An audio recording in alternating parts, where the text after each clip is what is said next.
2023 has officially come to a close, and now we can say definitively just how good of a year for gaming it was. All year it felt like banger after banger after banger, and looking back at everything that came out this year, it's kind of hard to believe that there was, that much room in a single year for all this stuff to come out.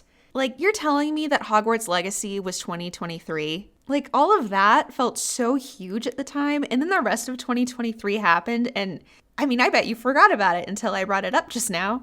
That's how much stuff happened in 2023. And oodles of people who were more able to stay on top of the game industry trends will have way more in-depth retrospectives on, 2023 as a whole and how it was the best year of gaming or the worst year of gaming or whatever superlative they're picking to get clicks that day. And other people will talk about why this year was dominated by sequels for some reason, what was going on behind the scenes to create that boom, or how the crumbling relationship between studios and workers shaped the releases, that big, far-reaching stuff. This isn't going to be a retrospective on 2023 as a whole. This is going to be the story of my year in gaming. See, because I have a bunch of very lovely friends who are also gamers, and a few of those lovely gamers are very into spreadsheets and data tracking with their gaming. Also, because I'm extremely influenced by peer pressure, I also have a fair bit of data from what I've played this year because they made me make a new spreadsheet. And to me at least, it has a lot of really interesting things to say. You'll see what I'm getting at as we get started, but in the meantime, I'll try to be as spoiler-free as much as possible with games that I'm talking about because some of them are still semi-new. But I'm pretty terrible at sticking to that usually. So I'll put up big warning signs like this when needed.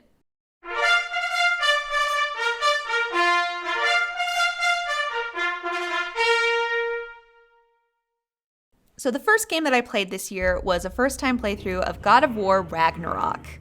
By the way, I started playing this game in Christmas of 2022, but it's in January because we're going by the day that I stopped playing the game for whatever reason, either because I finished it or because I gave up.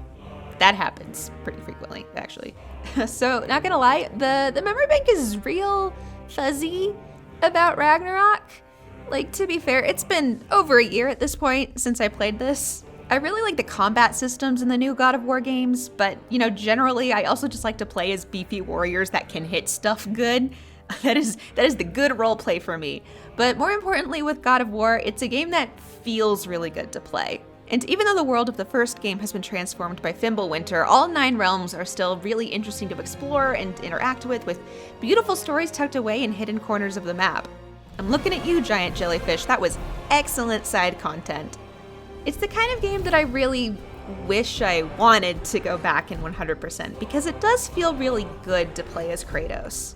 But even though Ragnarok feels great, the story wasn't as tight as its predecessor. It wasn't bad, but I remember feeling like it went on a bit too long. The Jotunheim and Valheim sections specifically felt like really huge slogs by the end.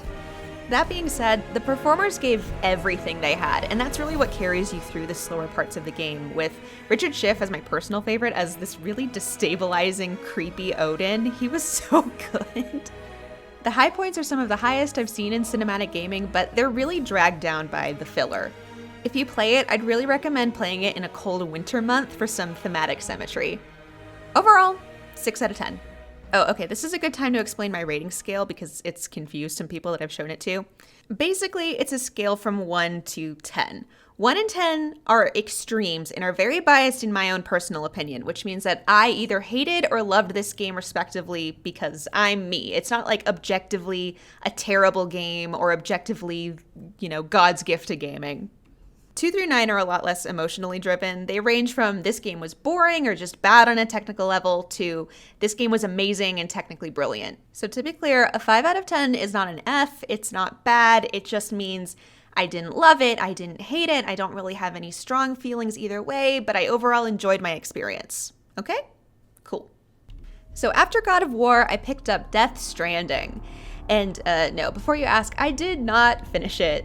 First, not finish of the year. But I have a good excuse before all the Kojima fanboys start throwing rocks, because, okay, for a Christmas present for myself, I bought a Steam Deck. I'd heard all these great endorsements from reviewers that I trust about how it was going to become my new main console and change my life. So I bought one with the extra TV hookup accessory and buckled in with Death Stranding to break it in.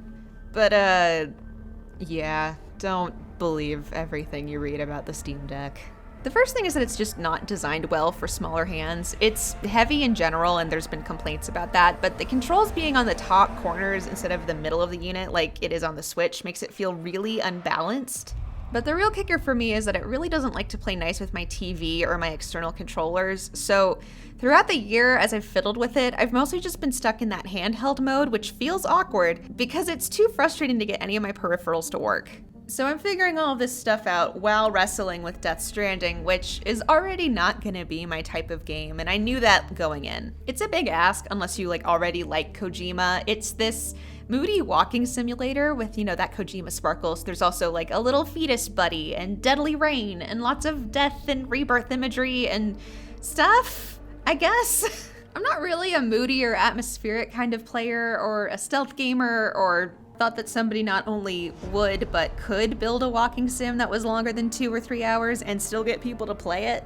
But again, I'm susceptible to peer pressure, and I do have a close friend that loves this game. And as a personal philosophy thing, I think it's really important to try out things that your friends enjoy, at least on the level of seeing what scratches their brain to get some insight onto the things that they like. But yeah, I just couldn't do it this time around. It was too moody for me in a time of year where I'm already pretty moody, and the part that I did play was so boring. At the time, I just so wasn't in the mood to be analyzing this game as the art that it was and not as a fun game. So after about 5 hours, I DNF'd it in late January with a vow to return in the future when I had more of a craving for it. Overall, sorry to say, my first experience with Death Stranding gets a 2. But again, there were external factors, so don't just stop hitting me with rocks.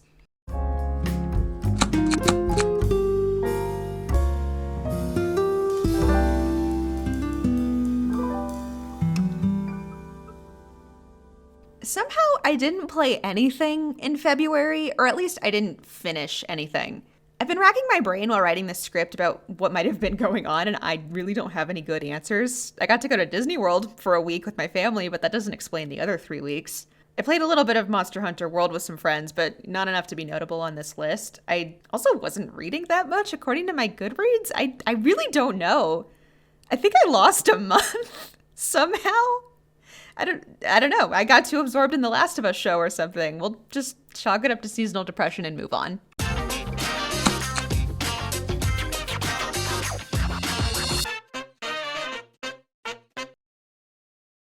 In March, I played Final Fantasy VII, the original, not the remake.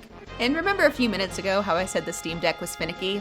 You've probably seen this, but on Steam, games are labeled as verified for Steam Deck compatibility or playable, right?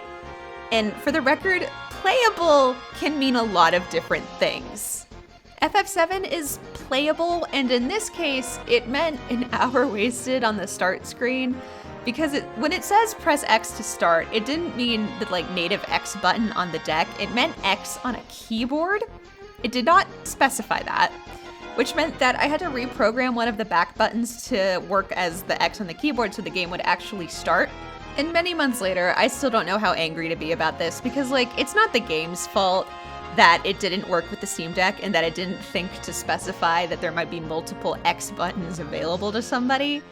But, it's such a bad way to start this. So if you have a Steam Deck, just do yourself a favor and stick with verified games and make your life easier. 2023 really was a rocky start because this was yet another game I wasn't really in the right mood for. Though, again, the deck probably impacted it for the worse. The deck was stacked against it, if you will. Plus, FF7 is just really old. Not to be petty, but the 2 reasons I chose the original version to play was 1, scholarly study because every JRPG fan and their grandma cite this as one of the foundational games for the last 20 years of design. But the second was just that I really didn't want to shell out $50 for the remake that is doing that annoying thing of being split up into 2 games just for the cash grab. Though honestly, the more I look at it, the more I'm thinking I should just pay up.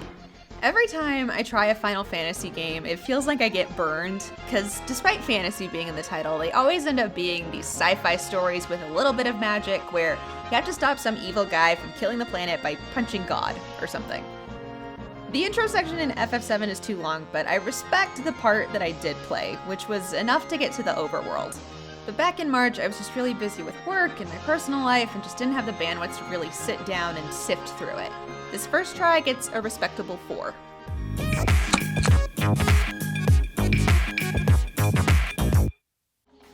Okay, the first chunk of the year wasn't as successful as I had hoped, but April was quite the turnaround. Lots of movers and shakers in April, marching to quite a different beat. A dance revolution, if you will. It's the Persona dancing games. I played the Persona dancing games and I got really into them. I don't know what came over me. I was moving and I was grooving and suddenly I had the platinum trophy for the Persona 4 one and needed more. And thank God Atlas had my back with the 3-pack because I inhaled that shit. It suddenly had 2 more platinums within a few days and a hole in my heart that could only be filled with the power of dance. Why didn't anyone tell me the Persona dancing games were good? The Persona 4 one has an entire original story where the characters have to dance their way through the Shadow World with this McDonald's-themed idol group, and it's very weird and very fun.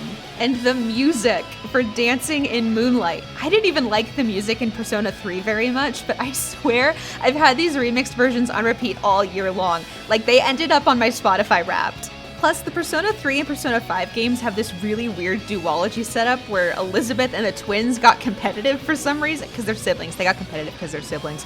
But they decided to show off who had the stronger team via dance-off that's like removed from time and space in the Velvet Room. It's so weird and it's so good. I know I'm like really excited about this right now, but just they're really fun rhythm games with great music, and they have great little vignettes with the characters where you can like explore their rooms and learn more about them. And if you're a Persona fan, you've got to check these out. They all get 7s from me, but my mini ranking is Moonlight, then All Night, then Starlight. The last game in April was Drakengard 3. I've got a future video in the works about this game, so I'll keep it brief here, but let's just say it's not for the faint of heart. For one thing, it's only on the PlayStation 3 and it runs like dog shit on that hardware, so just be aware of that. Another thing is that it's by the guy that made the Nier games, except it's the edgy middle school version of the stuff that made Nier cool. It's a game that is specifically built to keep you off balance, and while that makes it fascinating to study, it's one of the most frustrating things to play in the universe. I cannot overstate how much hair I pulled out trying to finish this game. Honestly, I initially gave it a 6, but in retrospect, it really deserves more of a 3 if we're being honest to the scale, even though that 3 is really, really complicated. May coming in with more bangers! We started off with Hollow Knight, which was a second attempt at the game after I put it down a few years ago. Hollow Knight's another one of those games where I have friends that adore it, and I wouldn't have picked it up without their encouragement, because I'm not really the kind of player that loves high difficulty. Definitely a normal mode kind of gal, you know?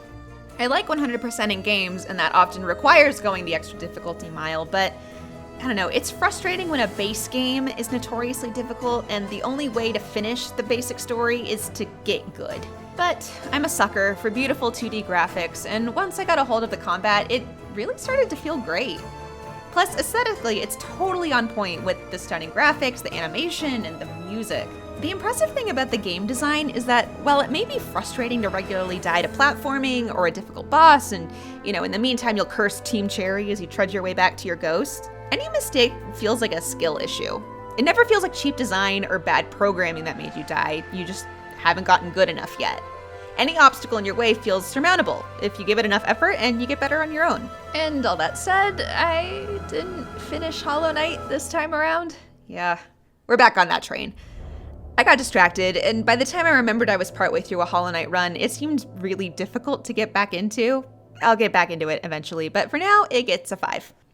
Tunic also managed to sneak its way into May, and notably, it was the first game that actually ran well on my Steam Deck! Yay! It has really charming design and interesting combat, and what seems like a really detailed amount of lore. If you like the older Zelda games, or are someone that wants to try out the older Zelda games but have a rough time with the older style, this is a great compromise. I'm starting to sound like a broken record here because I also didn't finish Tunic, so it earns the placeholder 5. But in my defense, something came along in mid-May that, to be fair, was extremely distracting.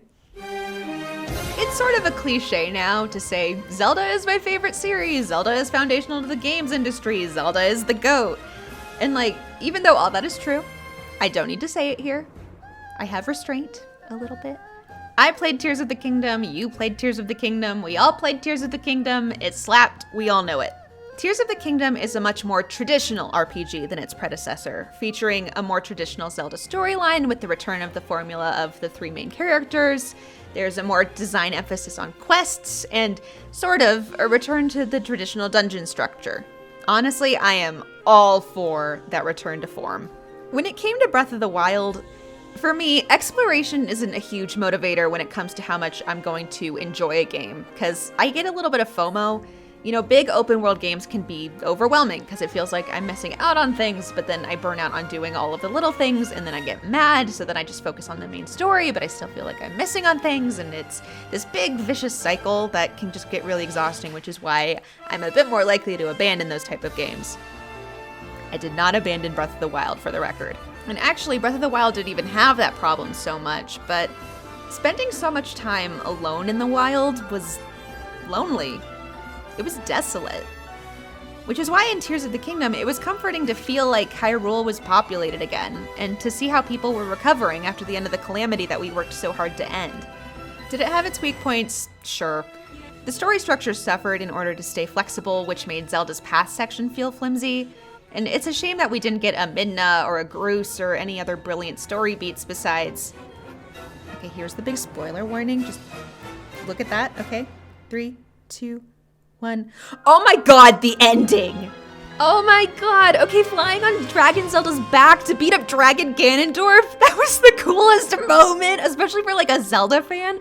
Oh, and then that part where you're diving through the air to save Zelda and reach out and you grab her and save her. Oh my god! Oh, it was so good. And God, this was the only thing that bugged me. The only thing that would have made that better was that, like, if at the beginning of the game when Zelda's falling into the pit for the first time and like you reach out and grab her, it wasn't like a cinematic. It gave you like a button prompt, just so like, you know, there was more of that gameplay symmetry and a feeling of being like in control of that moment. So then like you felt like that you didn't catch her. So then when you do catch her at the end, you would have been like, oh my God, I redeemed myself. It would have been so good. Missed opportunity, but oh god, like it was the best ending in any Zelda game, I swear. Okay, all done with spoilers, you guys can come back now. The real feat of Tears of the Kingdom wasn't its narrative anyway, it was its gameplay, we all knew that. It broke huge barriers in terms of customizability and the extent of what you could do in this world, and the amount of engineering that went into this game is god tier, and it's a shame that Nintendo won't get more awards from this game because they really put so much blood, sweat, and tears into it. I'm not the kind of person smart enough to figure out how to build mechs in Zelda, but damn, it is cool that people can and do figure that stuff out. Tears of the Kingdom ranks in my top Zelda games in general, behind Twilight Princess, of course, and earns a 9. The rest of June was pretty dead, actually. I went on this big trip to Norway with my family halfway through the month, and both the prep and the traveling itself left pretty much no room for gaming. It was worth it.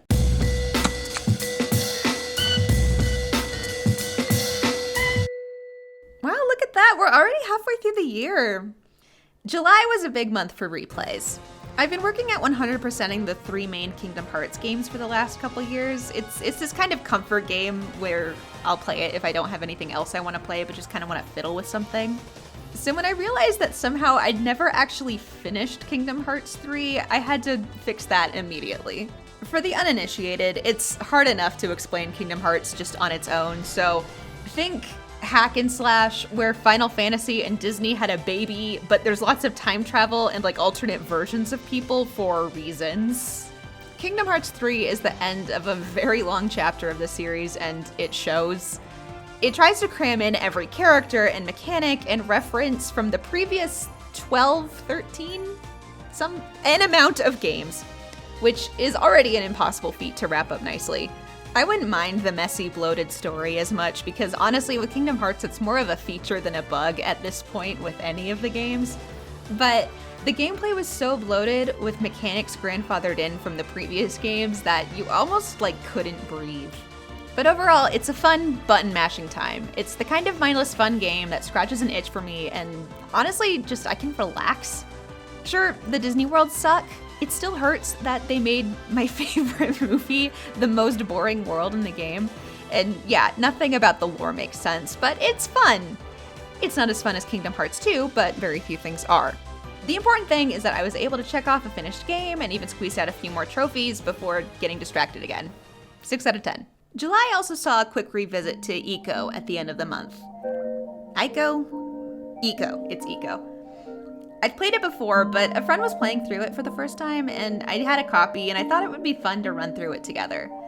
It's one of those old PlayStation 2 JRPGs that's kind of clunky and kind of artsy and kind of beautiful, but kind of frustrating to play, and yeah. I'm pretty sure I got about 80% to the end, but I got stuck on one jump, and it was pretty late in the day, and I just ended up dropping the game by dinner time. With all that, there was a fun thematic symmetry of the day between Eco and Yorda leading each other through between their couches, and my friend and I, each on our own respective couches, kind of helping each other get through the game. It was cute, it was sweet, it was fun. 5 out of 10.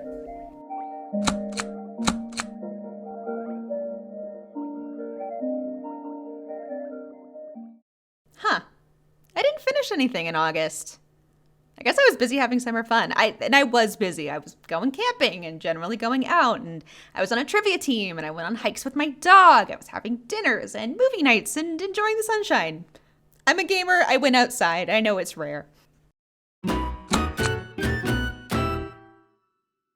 Wow, real? Okay. Nothing in September either. I was going to parties and I was playing D&D and I got to be in my friend's wedding, which was super awesome. And just generally, I was still enjoying that late summer sun. Oh, come on. October 2? What was I doing in October? Halloween? Birthday stuff? Cutesy fall stuff? Okay, I was doing stuff in October, but dear God, what kind of gamer am I?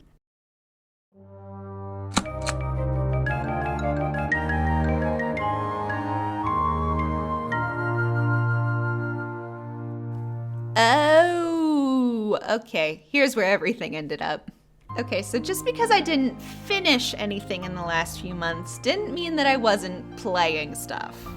For one thing, I was still chipping away at my Kingdom Hearts 1 Platinum by finishing up a few trophies. Specifically the one where you beat the game in 15 hours or less, and the one where you beat it without changing equipment. I got both, but kinda lost interest again once the optional boss gauntlet started getting a bit too heated. I'll be back for revenge. I like Kingdom Hearts 1 more than Kingdom Hearts 3, but overall, the vibe is pretty much the same, except this one actually has an appropriate number of mechanics. 6 out of 10. November also saw the defeat of my second try at Pokemon Sapphire, which I bought when I was 12 and I still haven't beaten. And this time is so frustrating because the setup was perfect. I had two friends who were playing Emerald and Ruby respectively, and we were all plugging away at our own little games and updating each other on our progress and what our teams were, and it was going great. But I don't really know what happened, to be honest. I got about halfway through and I wasn't having fun anymore. Honestly, I don't even really like Pokemon games that much, and oh god, they're back with the rocks! Okay, stop. I like Pokemon. I love Pokemon, they're good squishy little guys, and I love the shows and the merch are the best, but, I mean, come on, the gameplay loop of Pokemon is so boring. I'm sorry, I'll finish it someday, I swear. For now, it gets a very respectable 4 out of 10. The especially eagle-eyed of you might remember that something pretty major came out in mid-August that easily gobbled up a few months of many of our lives.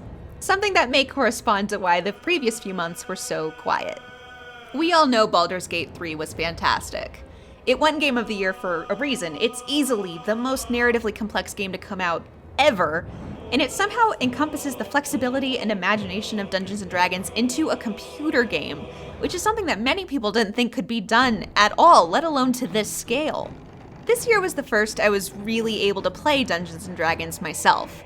I've listened to actual play podcasts like The Adventure Zone for ages, and I love hearing about other people's campaigns, but this year was the first time I'd been invited to a table.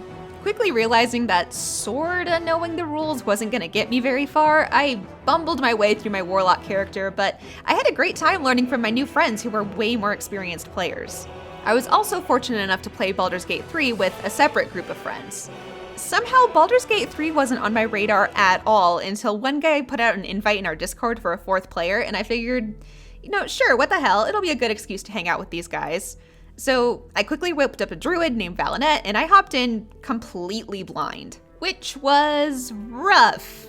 Because not only had these guys played the early access version together, but they also play regular D&D together, which means that they knew how the world worked, and just how flammable everything is. It turns out that area of attack means that things will get set on fire or enwebbed or drenched in acid, even if they're your friends and you didn't mean to do that. Thank you, Baja Boys, for dealing with that. As a pro tip, if you aren't sure what class to try out as a first-time Baldur's Gate 3er, you should really do a druid. I didn't know this at the time, but it gives you lots of spells and tons of flexibility in combat with all the different animals that you can wild shape into. Raging as an owlbear is just completely unbeatable. One great thing about playing with a group first was that it meant that the story went in tons of different directions I wouldn't have ever dreamed of going in, or would have actively avoided. Either through our cleric being further ahead in his solo playthrough and knowing something cool came up if we did X, Y, or Z, or our barbarian fumbling an intelligence roll yet somehow ending up with a cool power-up out of an interaction, or our rogue killing a character before we had the chance to talk about it. It was a very different experience than I would have gotten on my own. Which meant that in my Warlock solo playthrough, which is where I finally learned how Warlocks actually work, and thus my in real life campaign rejoiced, I knew sort of what decisions I wanted to make or not make, and what quests I was interested in, and I could really focus on the character quests since you can't hang out with companions much when you have a 4-player party. It made that FOMO and that kind of overwhelming feeling that I get with bigger games and open world games feel a lot less overwhelming on my own, because I knew more about what I wanted my main quest to look like and my story, while still enjoying the freshness of the content with the companions. If anyone's wondering, I romanced Will in the party playthrough and discovered he was boring to smooch. And I, of course, romanced Asterion in my solo playthrough, but okay, this is really deep spoilers here, so skip if you don't want to be spoiled on Asterion's story, or in one version of it. Okay, 3, 2, 1. Okay. So, I was finishing up the companions' quest lines, and by and large, letting them choose their own paths at the really important moments, right? Because they've grown and they were all mostly on a good path and they kept making decent decisions, right? So when Asterion has the choice to ascend or not, I figured, and because I romanced him and I thought he's better, and I figured, the power of love has changed him. Of course he won't ascend, or if he does, he'll be cool about it and break the cycle, and then we can go on cute dates in the daytime.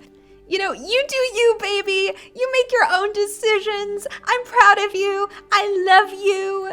And it turns out I should have listened to the guy who's been saying all game, look, if I get the opportunity to ascend, I'm totally going to do it. Because he totally did it!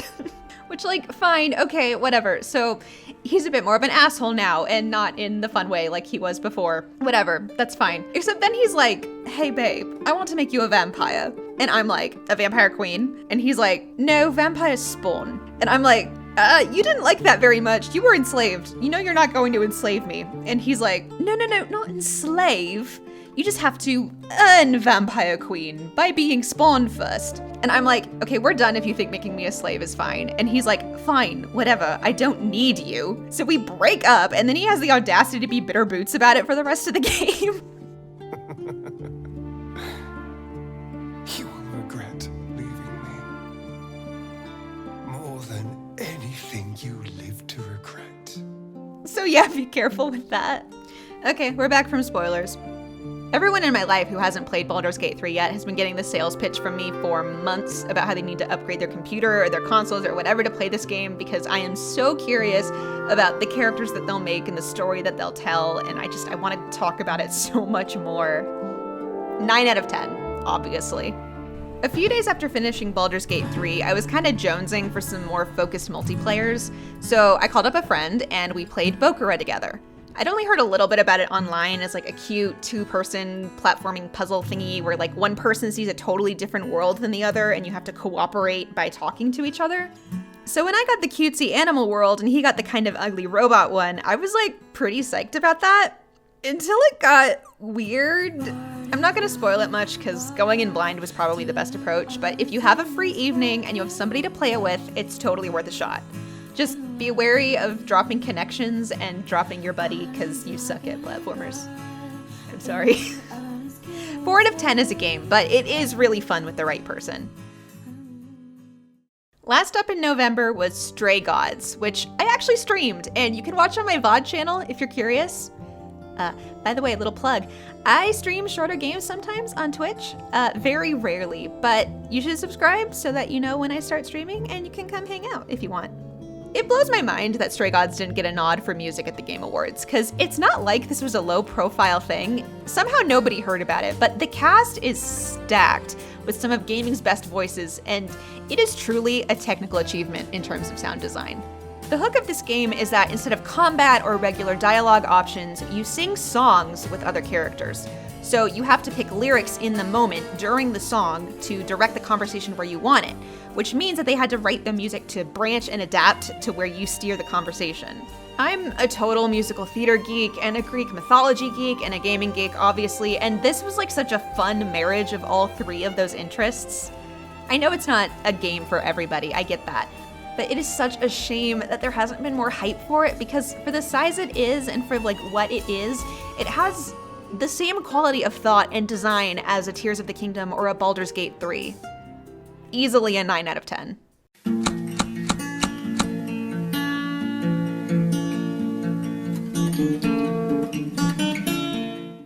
All right, we're in the home stretch. I started off December with Brutal Legend, which was another game that a friend really loves and I wanted to check out.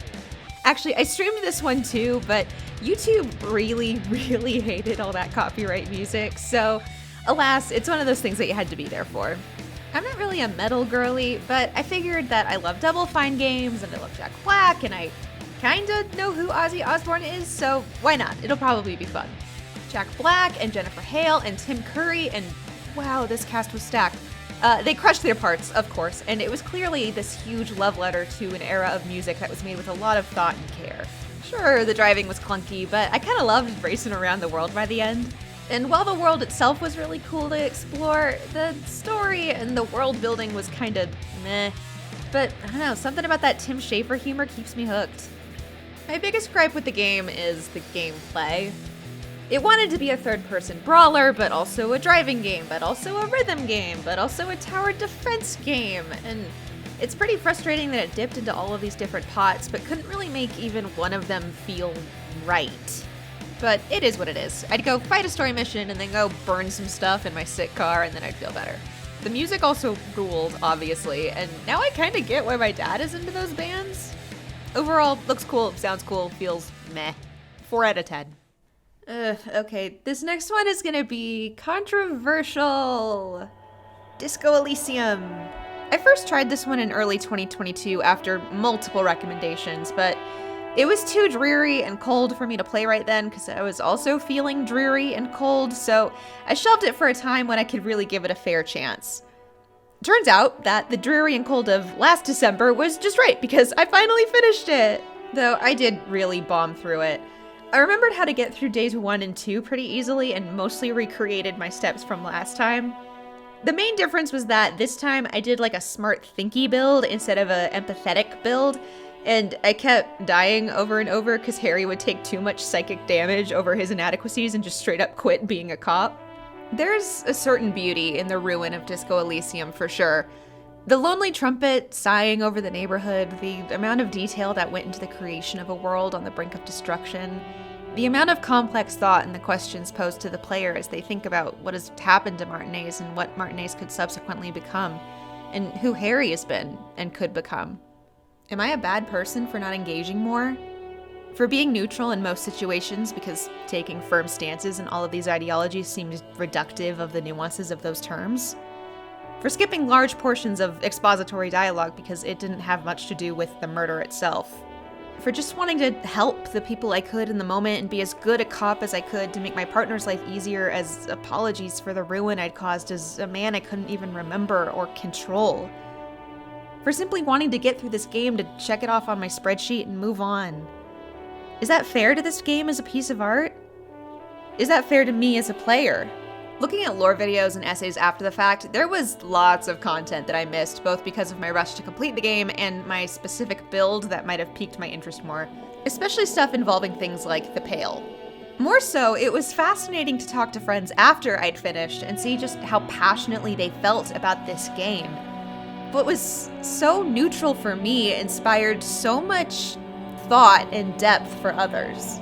How deeply they appreciated the lore and the philosophical questions and what those closer examinations of their own morals made them feel. Even if I didn't get that out of this game, I'm incredibly thrilled for people that do. 4 out of 10. For the last couple weeks of the year, I was stuck at my parents' place house sitting because they went on a very well-deserved vacation for their anniversary, and the only thing that I could bring, because I didn't want to bring my Steam Deck, was my Switch. So I bought Super Mario Odyssey while it was on sale and sailed right through it. It was like cotton candy. Sweet, light, mostly intended for children, and gone pretty quickly. Admittedly, my expectations might have been a bit high because all I've heard for years and years is how fun and charming and well-designed it is. Which, yeah, if you're 10, it would be the game of a lifetime. It was cute, it was fun, it was a great fit for that time right before Christmas where everything is bright and cheerful and cozy, but I don't have a ton of deep thoughts about it. 5 out of 10. Okay, we're in the last few days of the year. I'm still stuck at my mom and dad's, and I only have my Switch. And I'm looking over my spreadsheet while working on this script and realizing kind of how many games I didn't finish earlier in the year and feeling not great about that. But I did realize that there was one that I could crank out pretty quickly while I was there. And so, the last adventure of the year became a quest of redemption back to Hollow Knight. 3rd time is the charm, baby, because I dove through Hollow Nest and destroyed. It wasn't as hard to get back into as I'd feared, and it felt so great to come back to this game after struggling in the spring because I tangibly felt more capable of beating this. Since I'd last tried, I'd saved Hyrule again, I'd beaten Ansem and Xehanort again, and I'd saved Faerun twice. It was so satisfying to beat boss after boss and grow stronger as I got access to more and more of the map. I beat the snot out of bugs and parasites alike, and stabbed the Hollow Knight through his heart and took his mantle as the new Hollow Knight. As good as I felt about this overdue victory, I still didn't really understand a whole lot about the world of Hollow Nest, so then I watched some videos on the lore, and now I'm kind of obsessed about going back to the areas I'd missed. I got what seems like the most basic ending, and honestly, that little completion meter that shows right before you fight the Hollow Knight is sitting at 55%, and that is killing me. I'll probably pick at it more and more in 2024, so 6 out of 10. And with that, 2023 came to a close. Overall, I played a total of 20 games. I finished 15, platinumed 3 of those, and didn't finish 5, which is lower than I thought. Yay me! Of those, I want to return and finish Tunic, Final Fantasy VII, and Death Stranding when the time is right. The average rating of the year was 5.7. So overall, pretty average, but boosted up by the top-rated games, Tears of the Kingdom, Baldur's Gate 3, and Stray Gods. In the final days of the year, all I heard about was how long 2023 had felt to people and how excited people were for it to be over. But I didn't feel that way at all. 2023 was a great year for me because I got to spend lots of time with people I love and appreciate, both through games and in real life. I got to travel and have lots of new experiences. I was lucky enough to make new friends and reconnect with old ones. I got to play new games that my friends love, show games I love to them, and spend time with them through games. If you're one of those people that made my 2023 great, thank you. I love you. Keep your recommendations coming, and here's to a great 2024. Just face it, we didn't make it. You bit off more than you can chew, can you taste it? Hey you! You should've known better to fuck with someone like me. Hey you! Forever and ever you're gonna wish I was your wifey. Should've held on, should've treated me right. I gave you one chance, you don't get it twice. Hey you! And we'll be together never, so baby you can bite me.